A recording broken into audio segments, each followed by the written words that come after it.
Welcome. In this video, I'll show you how to duplicate a project in Basecamp, right? You actually have multiple options.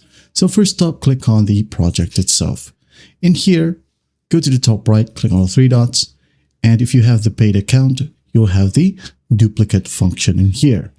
If you only have the free account, well, unfortunately, you won't be able to hit duplicate. But don't worry, you still have an option, okay?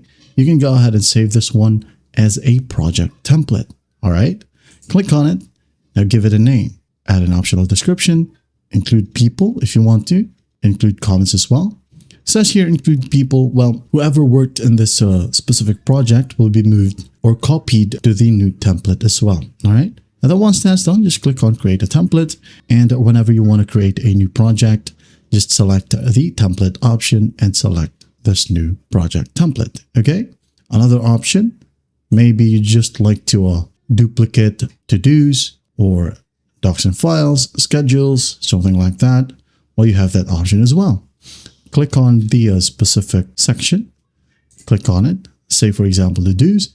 You can go ahead and go to the three dots, click on it, and then just click on move.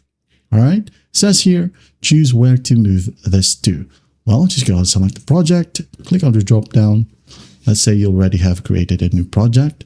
Well, just move it to that specific project. And then it says here, after the move, only people who are on the new project will have access to this tool. If someone is currently assigned to a to-do and is on the new project, the assignment will be removed. Okay, so just click on move to this new location, wait for it, and then once done, you should be good to go.